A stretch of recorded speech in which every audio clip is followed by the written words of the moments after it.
기름이 연소될 때 발생하는 위험물질들은 다양한 형태로 존재하며 이는 환경과 인간의 건강에 심각한 영향을 미칠 수 있다. 기름 연소는 일상적인 생활에서 매우 흔히 발생하는 현상으로 가정 난방, 교통수단, 산업공정 등에서 주요한 에너지원으로 사용된다. 그러나 기름이 연소될 때 발생하는 물질들은 대기오염의 주요 원인 중 하나로 이에 대한 이해와 관리가 필요하다. 기름 연소 시 발생하는 주요 위험물질들에는 이산화탄소, 일산화탄소, 질소산화물, 황산화물, 미세먼지, 휘발성 유기화합물, 폴리어마다이벤조 P디옥신과 다환방향족 탄화수소 등이 있다.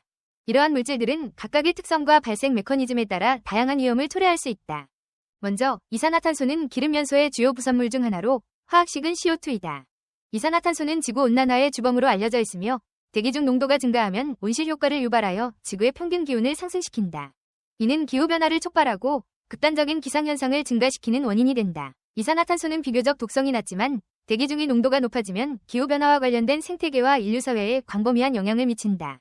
일산화탄소는 불완전 연소의 결과로 발생하는 무색, 무취의 가스로 화학식은 코이다. 일산화탄소는 혈액의 헤모글로빈과 결합하여 산소 운반 능력을 저하시키는 특성을 가지고 있다. 일산화탄소 중독은 두통, 어지러움, 메스꺼움, 심한 경우 사망에 이를 수 있으며 이는 특히 밀폐된 공간에서 연소가 일어날 때 큰 위험을 초래한다. 질소산화물은 기름 연소 시 발생하는 또 다른 유해물질로 주로 노와 NO2 형태로 존재한다. 질소산화물은 대기 중에서 다른 물질들과 반응하여 오존과 미세먼지를 생성하는 데 기여하며 이는 호흡기 질환을 유발하고 천식, 폐질환 등을 악화시킬 수 있다. 또한 질소산화물은 산성비의 원인 물질로 토양과 수질 오염을 일으켜 생태계에 부정적인 영향을 미친다. 황산화물, 특히 이산화황은 기름 연소, 특히 석유와 석탄의 연소 시 발생하는 유해물질이다.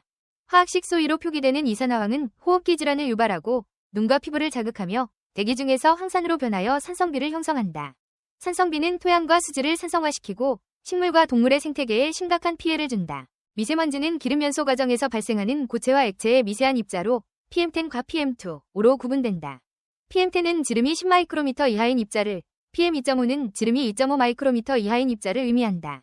미세먼지는 호흡기를 통해 인체에 침투하여 각종 호흡기 질환, 심혈관 질환, 폐암 등을 유발할 수 있다. 특히 PM2.5는 매우 작은 입자로 폐 깊숙이 침투하여 심각한 건강 문제를 일으킨다. 휘발성 유기화합물, 줄여서 박스는 기름 연소 시 발생하는 유기화합물들로 톨루인, 벤젠, 포르말데히드 등이 포함된다.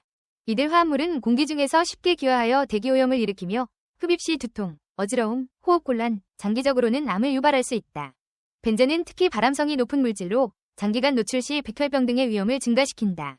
폴리어마다이벤조 P디옥신과 같은 다이옥실류는 기름 연소 과정에서 발생할 수 있는 극히 유해한 물질이다. 이들 물질은 환경 내에서 매우 안정적이며 체내에 축적되어 생식 독성, 면역 독성, 발암성 등의 심각한 건강 문제를 일으킨다. 다이옥신은 특히 소각 과정에서 발생할 수 있으며 환경오염과 인체 건강에 장기적인 위험을 초래한다. 다환방향족 탄화수소, 줄여서 파스는 기름 연소 시 발생하는 또 다른 유해물질이다. 이들 화합물은 발암성이 높으며 인체에 노출될 경우 피부, 폐, 간 등의 손상을 일으킬 수 있다. 파스는 대기 중에서 고체 입자에 흡착되어 장기간 환경 내에 잔존하며 식품 체인을 통해 인체로 유입될 수 있다. 이외에도 기름 연소 과정에서 다양한 금속 화합물들이 발생할 수 있다. 예를 들어 납, 수은, 카드뮴 등의 중금속은 연소 과정에서 대기 중으로 방출되어 인체와 환경에 유해한 영향을 미친다. 중금속은 체내에 축적되어 신경계, 신장, 간 등의 심각한 손상을 일으킬 수 있다. 기름 연소로 인한 이러한 유해 물질들은 단지 환경오염의 원인일 뿐만 아니라 인체 건강에 직접적인 영향을 미친다. 특히 어린이, 노인, 만성질환을 앓고 있는 사람들은 이러한 유해 물질에 더욱 민감할 수 있다. 따라서 기름 연소의 영향을 최소화하기 위해 다양한 대책이 필요하다. 첫째, 연료의 품질을 개선하는 것이 중요하다. 저항 연료를 사용하거나 탈환 공정을 거친 연료를 사용함으로써 황산화물 배출을 줄일 수 있다. 둘째, 연소 효율을 높이는 기술을 도입하여 불완전 연소를 줄이는 것이 필요하다. 예를 들어 고효율 보일러나 촉매 변환 장치를 사용하여 일산화탄소와 질소산화물 배출을 줄일 수 있다. 셋째, 대체 에너지원의 사용을 확대하는 것도 중요하다. 재생 가능 에너지원, 예를 들어 태양광, 풍력, 수력 등을 사용하는 것은 기름 연소로 인한 유해물질 배출을 줄이는 데 크게 기여할 수 있다. 넷째, 법적 규제를 강화하여 유해물질 배출을 관리하는 것도 필요하다. 배출 기준을 엄격히 하고 이를 위반하는 경우 강력한 제재를 가하는 것이 효과적일 수 있다.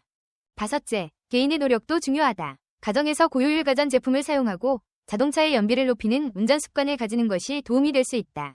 또한 대중교통을 이용하거나 자전거, 도보를 통해 이동하는 것도 기름 연소로 인한 유해 물질 배출을 줄이는 데 기여할 수 있다. 결론적으로 기름연소는 다양한 유해물질을 발생시켜 환경과 인체 건강에 심각한 영향을 미칠 수 있다. 이산화탄소, 일산화탄소, 질소산화물, 황산화물, 미세먼지, 휘발성 유기화합물, 다이옥신, 파스, 중금속 등은 기름연소의 부산물로 각각의 특성과 발생 메커니즘에 따라 다양한 위험을 초래한다. 이러한 유해물질의 영향을 최소화하기 위해서는 연료의 품질 개선, 연소 효율 향상, 대체 에너지원 사용, 법적 규제 강화, 개인의 노력이 필요하다. 이러한 종합적인 접근을 통해 기름연소로 인한 환경오염과 건강 문제를 효과적으로 관리할 수 있을 것이다.